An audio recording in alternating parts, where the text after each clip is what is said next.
What is going on, Detroit Lions fans? I have an interesting quote from Dan Campbell I do want to play for you guys. He joined 97.1 The Ticket this morning to talk to John Jansen, Jim Costa, and he was asked about the defensive line, kind of the performance of the defensive line, and I know people want to hear his response to that, and I'll play the response, and then I'll give my thoughts to it. Obviously, the Lions' defensive line did not play well in terms of getting after the quarterback. I think they only had 2 or 3 pressures, no sacks on the day, a couple quarterback hits.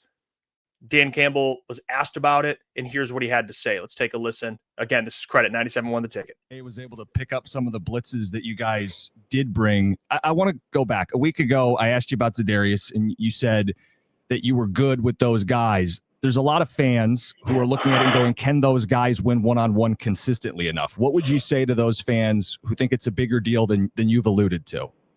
I do believe we have the guys that can win one-on-ones, and there's different ways to win. Certainly everybody would love to see the speed ball off the edge and nobody can touch him. But those guys are, that's a rarity when you can find one of those guys. But then it's the guys like these guys who can push the middle of the pocket, man. You can get an edge and you can open it up and you can drive it right back into the quarterback's lap. So there's different ways to apply pressure on the Q. And the bottom line is you just got to make him uncomfortable. If we can make him uncomfortable, get in his lap here a little bit, then normally good things will happen when you can do that. So, but it requires everybody doing their job, and you got to get there with urgency. You mentioned after the game. Okay, so there's the quote. Dan was asked about it. It was a great question by Jim Costa. And here's kind of this is where I'm coming from. What Dan's saying on the defensive line on the interior is correct. Aleem McNeil's obviously missed. He's a big part of what they want to do. He's not going to return for probably till October. And even then, you're going to need him to kind of get into football shape. Not that he's not in shape, but just get used to playing games again. So you got to be a little patient with Aleem McNeil, obviously.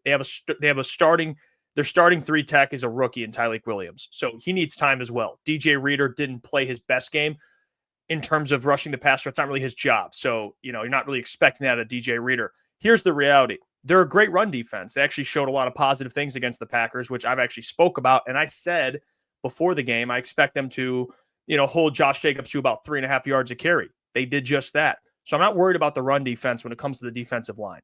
When it comes to rushing the passer, what Dan is saying is correct. They need more guys to step up, like a Derek Barnes, who many were excited for this year to kind of come off the edge and be used in different spots to play that Sam linebacker position. He did it in college, played some edge at Purdue. You got to get more out of Derek Barnes here. And I know it's his first game back as well, but he was extended.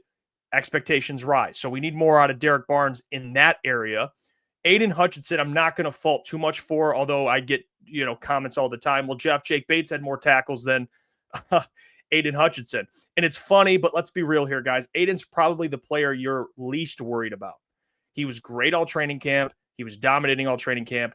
I'm not going to overreact to week 1 on Aiden Hutchinson because I have a sample size of him playing well last season before he went down in the year prior. I know what Aiden is, so I'm not too worried about him. But what frustrates me is, when Dan yesterday, I believe it was asked about the defensive line, and his response was, we just need more guys to win one-on-ones.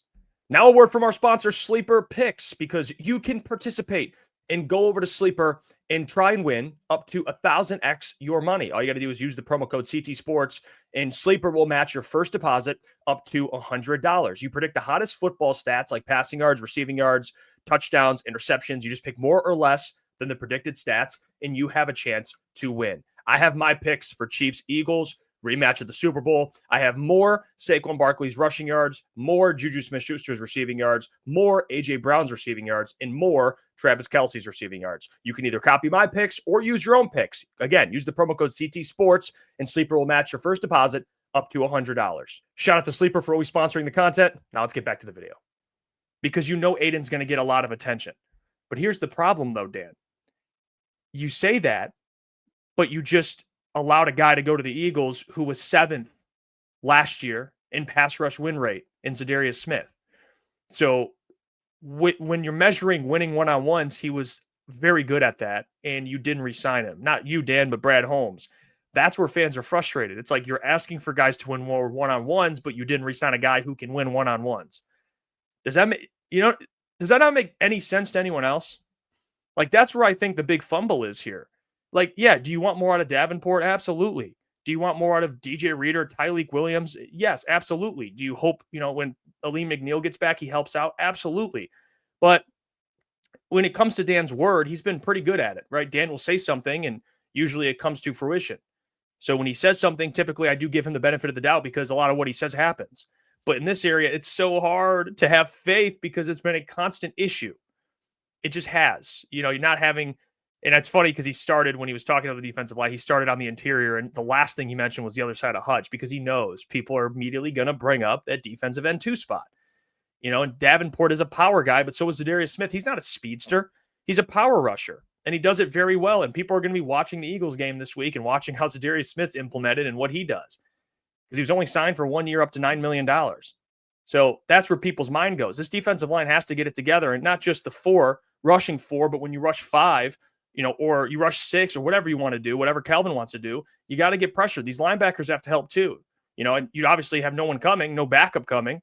I don't think Brad's going to make a trade either because one thing we know about Brad, and there's other GMs like this, he's not going to give up assets for a player, especially when he looks for culture fit. Contract matters as well. Like there were so many things that aligned to where they went and got Zadarius, and Aiden was injured, so he kind of had to. I don't just foresee someone at the trade deadline coming and saving this team because I don't think Brad will make a deal like that. So in my opinion, who you have now is what you have. Aleem McNeil's coming back. Mekhi Wingo's coming back. You're going to need more out of those guys. You just do. You only have 3 edges on the roster. AQM played a little bit, and he didn't look very good. But all due respect to AQM, I don't expect AQM to have a big role and make impactful plays consistently. So you need more out of Davenport. You do. You just need this man to play better. But like I said, it'd be nice to have Zadarius Smith here. That's just the reality of it. So what Dan is saying, I'm not willing to, I'm not going to sit here and I've already voiced my frustrations without re-signing Zadarius Smith. I think that Kelvin should be able to figure some stuff out, getting more pressure. Even though they don't have Zadarius, they shouldn't look that bad. They have enough talent to at least get some pressure on the quarterback, although it might not be up to the standards people want. But the player I'm looking at the most is Derek Barnes. Got to see him more involved. Got to see him off the edge. I want to see Derek rushing the passer and have more success because he is going to be kind of the key in this thing, a little bit of an X factor, because if he can bring you some juice at linebacker when you do decide to blitz 5, he's going to help out a lot. But what do you guys make of Dan Campbell's comments? And not only this comment, but yesterday saying they need guys to win one-on-ones after the whole Zadarius Smith debacle. I don't mean to keep bringing it up, but it is relevant to really when you look at how they played against the Packers. Jordan Love was comfortable back there, dissecting this defense, picking it apart, big plays downfield. And what he said about the secondary and the defensive line being one, right, you need guys to hold up in coverage and you need guys to get after the quarterback. That is true. So you need the guys on the back end to play better as well. Terran Arnold, obviously, when he comes back, I don't know if he'll play this week, but you need him to play better. DJ Reed is your number 1 corner. He needs to play better. So guys need to step up on this defense, and hopefully they can get more pressure on Caleb Williams this week, which I do believe they'll be able to. But comment down below, let me know your thoughts, and we'll be live tonight, 8 to 10 p.m. So tune in, come hang out with us. We'll have some special guests on, and we'll talk about the game and kind of preview a little bit of Chicago. But until then, hey, what's going on there? It's Jeff Iafrate. Appreciate you for finishing the video. You can check out one of the videos here suggested or show support by commenting, liking, and subscribing. And buy your merchandise, officialctsports.com.